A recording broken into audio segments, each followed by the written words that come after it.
So I've been seeing quite a few comments lately of people still wondering what is the best way to defeat the red worm solo here after season 2 reloaded. But that's what we're going to be doing here today, and hopefully after watching this video you guys can come in here and do the same thing. Not only does this guy give you some of the best schematics in the game, but you can also get that calling card that you get for defeating worm solo. So with that being said, welcome on back to the channel everybody. If y'all don't know, my name is Ghost. I appreciate everybody that stops by the video today. If you're into zombies content or anything Call of Duty, consider rocking that like button and subscribing to the channel. We just hit 13,000 subscribers and I cannot thank you guys enough for all the support lately. You guys have just been kicking ass all over the channel. So I'm gonna extremely quickly run through the steps to set up this thing just in case you guys don't know. First thing you're gonna want to do is go to that location that I just showed you where the 4 pictures are, and then that's gonna show you where all of the USB locations are at. Go around and collect all of those USBs. Next is gonna be about just gearing up and making sure that you're ready for the worm fight. Make sure that you have all of your perks and that your weapons have a PAP 3 on them and that you're just ready to go. I'd also advise you to bring in a couple self revives, at least 3 of them. This worm does have a few ways to insta down you, and sometimes you won't even see it coming. Pull up your tag map and look for the Aether storm, and if you notice those 2 ammo crates that are right next to each other just outside of the Aether storm, now that's where your boss fight is going to be. Once the Aether storm starts closing in and covers those extractors, go ahead and insert the USBs, and then that's when your worm's going to spawn in. It's a very simple setup, and here today we're going to be rocking the Scorcher so we can fly around and just go get those USBs pretty fast, and then we're also going to be rocking the VR11. As of last season and this season, this has been the most powerful thing to take on the red worm. I honestly haven't tested it here in season 2 reloaded, so hopefully the VR11's still doing its thing. We're gonna find out here. Did you guys see that guy? Like, I was sitting on top of the water tower just waiting for the storm to come in so I could start this thing, and I really wanted to attempt this solo, and I noticed this guy all the way in the 2nd tier zone, and he started creeping up all the way up to me. He ended up actually climbing all the way up the tower, but he couldn't quite get to the top, so he eventually just jumped off and went over to the exfil. I was like, thank God. And most of the time I really wouldn't mind somebody trying to come over here and join this fight with me, but I really wanted to attempt this solo for the video. But if I wasn't doing this for the video, I would have actually preferred that he came over and helped me with the fight, especially if he didn't actually join my squad, because the worm's health is going to scale to the size of the squad that starts it. So if I'm solo, his health should go down pretty fast if there was a few of us fighting him. Here we are, and I'm trying to get my sentry guns set down. I could only bring in 2 of them. Now you can set up 3 of them, which probably would have been smart of me, but I had a few other things in my backpack that I wanted to keep on me, like the Elder Sigil and whatnot. I had also found this flawless crystal that I got from a mega abomination, and I was not dropping that thing. Another absolute must to doing this is going to be the golden gas mask. Now you guys could try to attempt to do it with the regular one, but those things break way too easy, and I would just really highly advise you to get a golden gas mask. You can refill these things also at the ammo stations, but you're going to be running a really close to time even with the 2 ammo stations there with a regular one. Another 2 things I would highly advise you guys to bring in if you can would be either an Aether blade or the golden armor. The golden armor is going to help you guys out a lot. Like me here, I was struggling for armor this entire round, and I honestly think if I would have had that golden armor, it would have saved me from going down the couple times that I did. Plus the Aether blade just really helps from keeping those zombies off you that are going to be getting close, because you are going to be getting swarmed by a lot of zombies. Now I was using the VR11 a lot just to try to turn as many zombies as I could just so they could act as decoys. Now it does suck not having a regular gun to try to shoot those like wisps or whatever they're called out of the sky, those little like purple things that'll try to come and bite you, but as long as you're constantly moving and you don't get like overly hit by zombies and those things at the same time, you should be okay, and you will not go down just from getting hit by those things. You'll notice in the video here I'll take several hits by those things and I just don't go down. Just keep moving and make sure that you don't get hit by other things as well. And also, whenever you can, try to take out those disciples and those manglers while you can, because they're going to be shooting like those cannons at you. The disciples are going to be trying to drain your health, and it's just going to be making you a way easier target that if you do get caught off guard and maybe by chance do get slapped by a zombie or something, or in a normal situation you would probably be able to get out of it because that normal 1 slap wouldn't hurt you, but if you're getting your health drained by a disciple, that 1 slap can easily put you down. Now since you are going to have to be hitting those ammo stations to refill your gas mask, you're going to have plenty of decoys, so don't be afraid to be hucking those things out, because you are going to be surrounded by quite a few zombies while attempting to do this. Now from what I can tell so far, the VR11 is still doing an excellent job at damaging the red worm, but for some reason this time around I did kind of feel like it was just a tad bit weaker. Maybe I'm gonna have to go back and look at some of my other footage of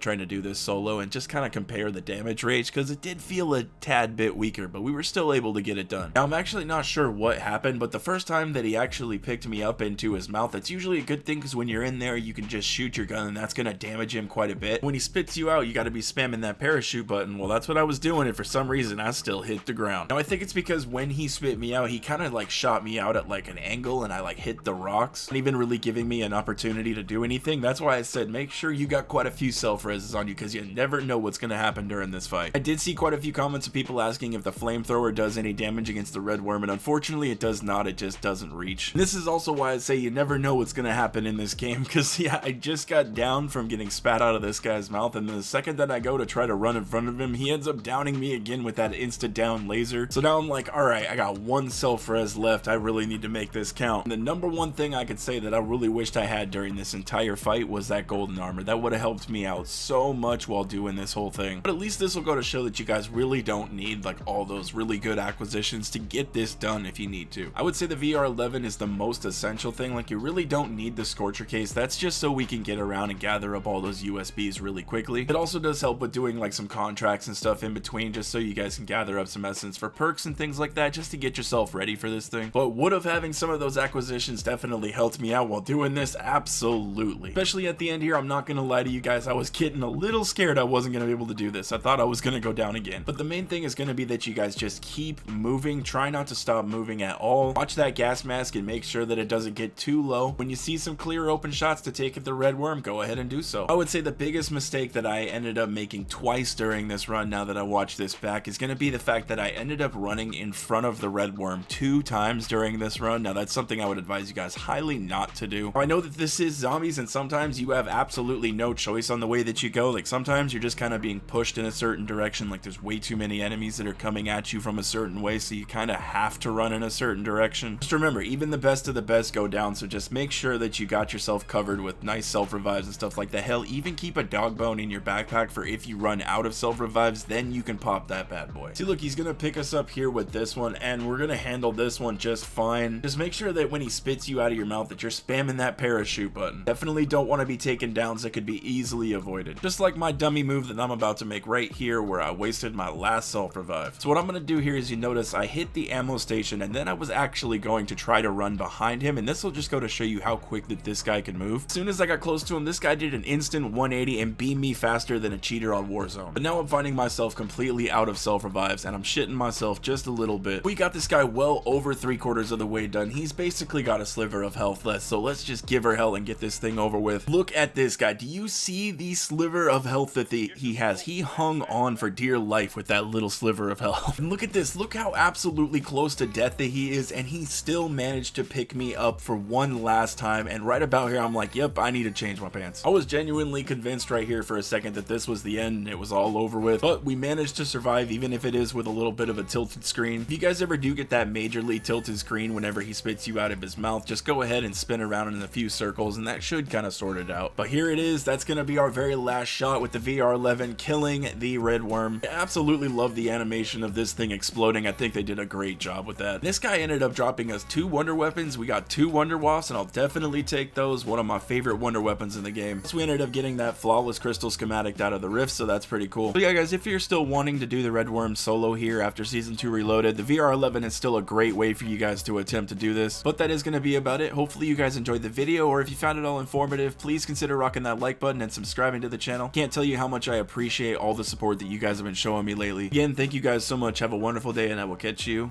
in the next one.